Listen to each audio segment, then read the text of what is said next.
밤마다 무릎이 쑤셔 한숨도 못 잤다. 진통제를 먹어도 소용이 없다. 한숨 쉬시는 분들 참 많이 뵙습니다. 통증도 문제지만 그 막막한 심정을 생각하면 정말 안타까운데요. 연골이 닳았으니 이렇게 평생 아픈 채로 지내야 하나 절망하시는 분들도 참 많은 것 같습니다. 하지만 절대 그렇지 않습니다. 우리 몸에는 스스로 회복하고 버텨내는 힘, 즉 자생력이 있다고 하는데요. 그래서 오늘은 신광호 박사님 모시고 잃어버린 자생력을 되찾아 통증 없이 내 무릎으로 평생 걸어 다닐 수 있는 방법 찾아보겠습니다. 안녕하세요. 한의학박사 신광호입니다. 딸 신민주입니다. 본격적인 이야기에 앞서서 노년분들 사이에 무릎 연골은 소모품처럼 한 번 다르면 끝이다. 최대한 아껴 쓰는 거 말고는 답이 없다 라고 하는 어떤 그런 말이 이제 좀 진리처럼 통하는데 이거는 뭐 맞는 말인가요?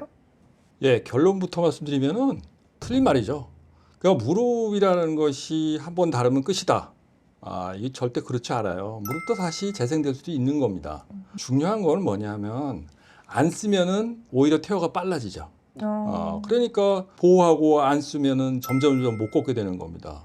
무릎을 아끼는 게 오히려 이제 해를 끼칠 수 있다는 게 좀 충격적인데요. 그렇다면 지금부터 OX 퀴즈를 통해서 무릎 관절염에 대해 굳어진 이 상식에 대해 좀 이야기를 해보도록 하겠습니다. 일단 첫 번째로 무릎 연골이 닳아 없어지면 무조건 인공관절 수술을 해야 된다. 요 질문에 대해서는요, 무조건 이게 O가 맞아요. 근데 중요한 거는 무릎 연골이 완전히 닳아 없어질 때까지 버틸 수 있을까라는 거예요. 그 이전에 이미 아파요. 그리고 무릎 연골이 조금밖에 손상 안 됐는데도 아프거든요. 그런데 착각을 하고 있어요. 그 단계를 무릎 연골이 닳아 없어진 걸로. 그러니까 이제 문제가 커지는 거예요. 꼭 인공관절을 해야 된다는 건 아니라는 거예요. 무릎 통증이 있다 그래서. 무릎이 아플 때는 무조건 걷기 운동이 가장 좋을까요? 그걸 많이 하는 게 좋을까요? 그것도 X죠. 자, 무릎에 염증이 생기고 아파졌는데 그 상처가 생긴 부분을 자꾸 움직이면 그 상처가 아물까요? 안 아물죠. 그러니까 이거는 무릎이 아플 때는 무릎을 많이 움직이면 안 되죠. 그 운동 방법에 대해서는 좀 이따가 설명을 해드리도록 하고 그 다음 문제 이거 굉장히 궁금한 질문인데요. 그 도가니탕을 푹 고아 먹으면 연골에 좋다. 역시 X입니다. 네. 안 되는군요. 그러니까 쉽게 말해 도가니탕 네. 이런 거 먹으면은 무릎에 좋을 거야. 글쎄 그럴 것 같긴 하죠. 근데 우리가 먹는 그런 고단백 음식들이라든가 이게 위장관에 흡수가 되면서 다 분해가 되거든요. 네. 이게 꼭 연골로 가라는 보장이 없어요. 이거는 이 자체가 성립될 수 없는 겁니다. 아니 왜 근데 그런 말도 있잖아요. 뭐 간이 안 좋으면 토끼 간을 먹고 막 이런 그럼 도움이 된다라고 하는 그런 말들도 있잖아요. 그거 아예 잘못된 거죠. 이게 간이 안 좋으면은 간을 갖다가 간 조직을 갖다가 이식시킨다는 얘기는 맞겠죠. 그러니까. 근데 소화기를 거쳐가지고 거기다 집어넣는다? 그 소화기에서 이미 다 분해가 돼가지고 그걸 가라는 보장이 없어요. 그러니까 그런 착각을 하지 말도록 하는 게 네. 의학적인 상식이야. 알겠습니다. 네. 그럼 이제 정말 진짜 건강 정보를 한번 이제 들어가 보도록 하죠. 뭐 연골이 닳아서 아프신 시니어분들 어떻게 이거를 나을 수가 있을지, 평생 통증을 안고 살아야만 하는지, 아니면 뭐 닳아버린 연골을 대신해서 무릎을 지켜줄 수 있는 그런 방법이 있다면 무엇일지. 질문에 이미 답이 있잖아요. 닳아 없어지지 않았지만은 그 연골이 재기능을 잘 못하는 건 확실한 거잖아요. 그런데 사람의 몸은 관절이 움직일 때 꼭 연골이 원활해지만은 잘 움직일 수 있는 게 아니에요. 중요한 거는 관절을 붙잡고 있는 거는 근육이거든요. 근육이 튼튼하면요, 연골이 조금 닳아도 다 커버됩니다. 그러니까 무릎 관절이 문제가 된다 그러면요, 무릎 주변의 근육들을 얼마나 잘 발달시켜주고 근육들이 튼튼해지느냐가 중요한 거예요. 근육이 튼튼해지게 되면은 당연히 무릎 통증을 완화시켜줄 수도 있고, 그리고 연골에 문제가 생기는 그 문제도 고통 없이 잘 넘어갈 수가 있는 거예요. 그러니까 이 문제를 그렇게 해석을 해야 되는데, 안타깝게도 연골의 문제라는 것에 피를 꽂혀가지고 무릎 주변의 근육을 강화시켜줘야 된다라는 이 생각을 못 해요. 그럼 이분들을 내가 치료를 하면서 느끼는 게 뭐냐면, 우선 제일 먼저 해주는 게 골반부터 균형을 잡아가지고 다리에 가해지는 무게, 그 스트레스를 좀 분산을 시켜준다고요. 그것만 가지고도 훨씬 편해져. 그럼 그러면은 증상이 좋아졌잖아. 그러면 연골이 좋아졌을까요? 연골이 좋아진 건 아니에요. 예. 근육의 균형이 좋아진 거예요. 연골도 어쨌든 회복이 되기는 하지만 그거를 노리는 것보다 근육을 더 잘 강화시키는 것이 훨씬 빠르다라는 그렇죠. 얘기죠. 네. 그게 훨씬 쉽고. 그렇죠. 그러면 이제 그런 분들이 오셨어요. 그렇게 약간 나 이게 좀 무릎 요게 너무 힘듭니다라고 하면서 오셨어요. 그러면 이제 아빠는 한방 치료로 어떤 걸 주로 하시나요? 그러니까 우선 가장 먼저 해줘야 될 게 이 사람이 어느 쪽 다리가 아파요? 하라고 먼저 물어보죠. 그죠? 예, 양쪽 다리가 다 아파요. 이거 오래된 사람들이에요. 대부분 초기 환자들은 나는 왼쪽이 아파요. 나는 오른쪽이 아파요. 이렇게 얘기를 하죠. 한쪽 다리가 아프잖아. 아프면 어떻게 돼요? 반대쪽 다리를 많이 체중을 실어가지고 쓸 거 아니에요. 그러면 이 다리는 나중에 괜찮을까? 얼마 안 가서 이쪽 나머지 다리도 아파요. 그래서 양쪽 다리가 결국 다 아프게 되는데 그럼 어디가 망가져 있겠어요? 반대쪽 다리가 더 많이 망가져. 아니죠. 골반이 망가져 있는 거죠. 결국 그걸 나눠주고 있는 건 골반이란 말이에요. 그렇군요. 그러니까 골반을 균형을 잡아주는 게 첫 번째 해결책이에요. 그래서 나는 이제 추나를 통해 가지고 골반을 균형을 잡아주는 치료를 해주고, 네.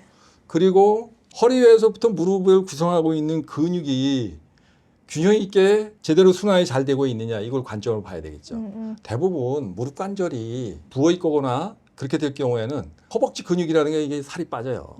연세가 많으신 분일수록 빠진다고. 그 무릎 관절만 통탕해진단 말이에요. 그리고 허벅지 근육은 살이 빠지고, 그리고 이제 허리 주변에 살은 또 다시 통통하단 말이에요. 그럼 이제 이런 것에 초안점을 줘야 된다고. 그럼 이 다리에 무슨 문제가 생기고 이 근력을 강화시켜주기 위한 치료를 해야 됩니다. 운동요법이 필요합니다. 이런 것들을 알려줘야 되고, 이런 것을 이제 실제적으로 치료를 하면서 물리치료를 하면서 스트레칭 하는 방법, 누워서 하는 운동 방법 이런 것을 제공해 주겠죠. 그게 이제 증상을 완화시켜주는 핵심 포인트예요. 그럼 이제 운동법을 물어보지 않을 수 없네요. 무릎 관절이 안 좋은데 많이 걸으면 좋아요 해가지고 맨발 걷기, 뭐 해변가 걷기, 뭐 모래사장 걷기 이거 하는 사람들이 있어요. 네네. 진짜 미련한 분들이에요. 그럼 어떤? 당연히 거예요? 그렇게 걸으면 어떻게 될까요? 더 망가지지. 그럼 쓰지 말아야 돼요? 그러니까 쓰지 말아야 된다는 게 아니라 내가 무릎에 염증이 생겨 있고 고장이 나 있단 말이야. 그럼 무릎을 안전하게 쓸 수 있는 방법을 강구해야죠. 그런 운동을 선택해야 된다는 거예요. 그럼 결국은 어떻게 돼? 걷는 운동부터 하면 안 되는 거죠. 그러면 어떤 그 거예요? 누워서 하는 운동이라든가 아니 집에 앉아서 스트레칭 하는 방법이라든가 무릎을 좀 근육을 강화시켜주는 운동들을 집중해 주는 게 좋지. 그 운동을 한 다음에 다리에 근육에 힘이 어느 정도 붙었을 때 가볍게 걷는 운동부터 해줘야 되는 걸 무리하게 한쪽 다리에 체중을 많이 실어가면서 맨발 걷기 하고 뭐 이러면 그게 날 새가 있겠냐라는 거예요. 그러니까 이런 생각을 하라는 거예요. 자, 무릎 관절염의 증상을 완화시켜주고 그리고 골반과 무릎의 균형을 잡는 운동에 대해서 설명해 보자 합니다. 준비 자세는 눕는 자세를 선택하시면 돼요. 자, 바르게 누우시고 가능한 베개를 높은 베개를 베셔서 시야로 발끝을 봤을 때 발끝이 잘 보여야 됩니다.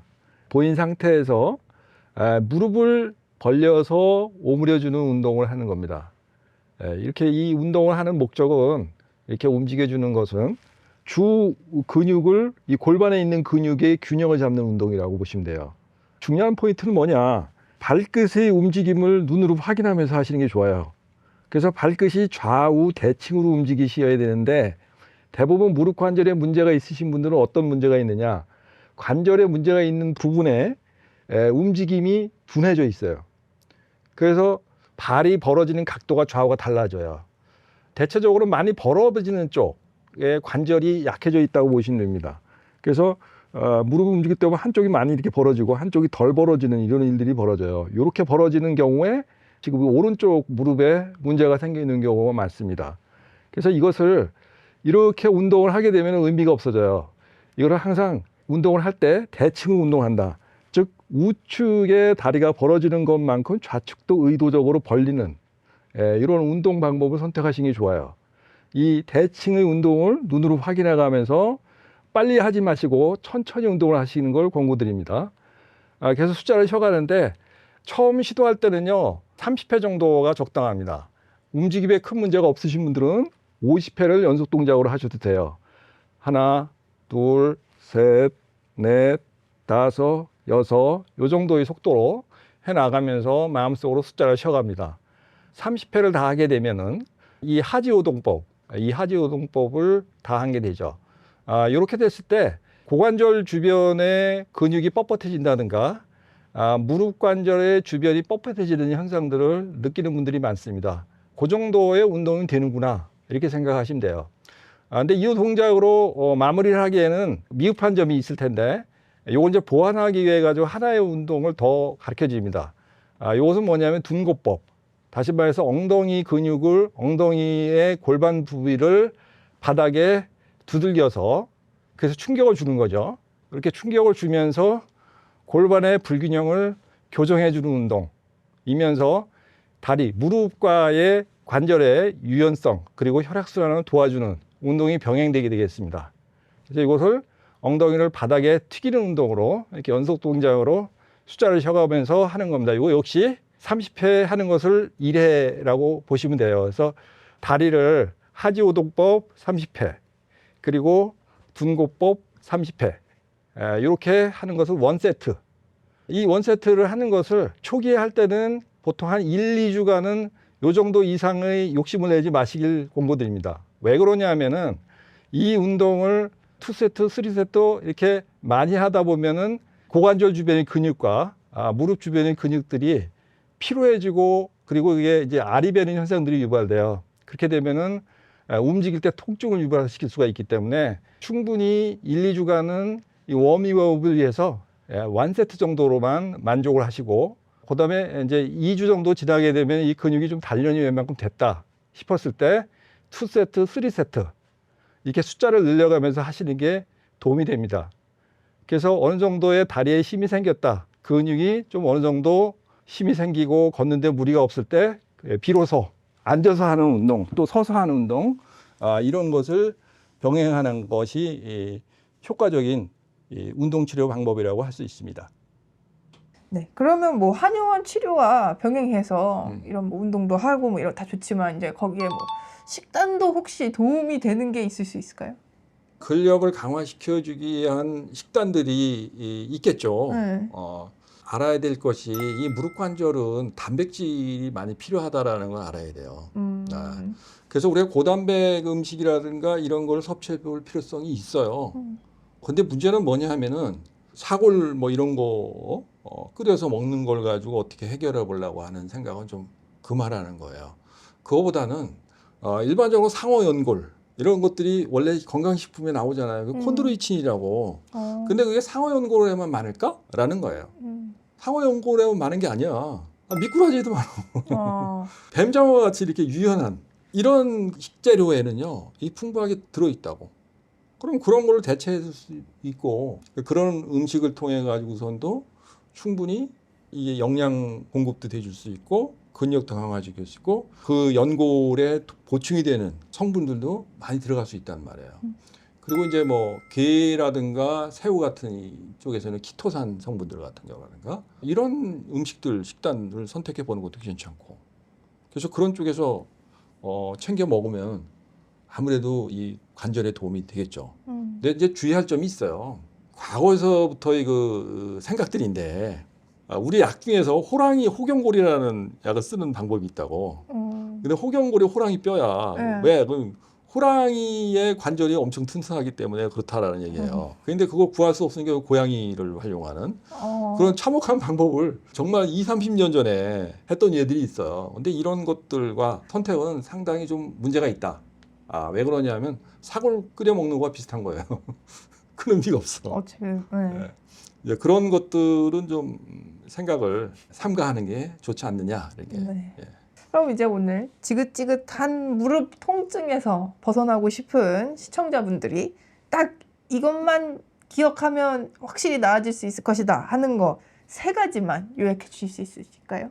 첫 번째 중요한 점은 뭐냐면 내가 걸을 때 대칭으로 걷고 있는지 확인하라는 거예요. 어느 한쪽 다리를 벌린다든가 하게 되면은 이건 내가 그 무릎에 문제 생길 거구나. 내 골반에 문제 생길 거구나. 그 신호예요. 두 번째는 뭐냐면은 꼭 연골이 망가진다라는 것에 관점을 두지 말고 근육이 약해진다라는 것에 관점을 두라는 거예요. 거기부터 망가져요. 연골이 망가지는 그 다음 문제고. 그리고 이제 세 번째는 무릎이 아프면 쉬세요 좀.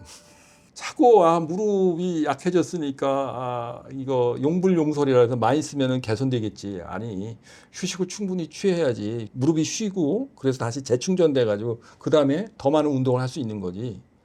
그럼 강박관념 때문에 운동하시는 분들 많더라고요. 그러지 좀 말라는 거. 이런 것을 말씀드리겠습니다. 오늘 무릎 관절염에 대해서 많은 정보 주셔서 감사합니다. 네, 여러분 무릎 관절 잘 쓰십시오. 감사합니다.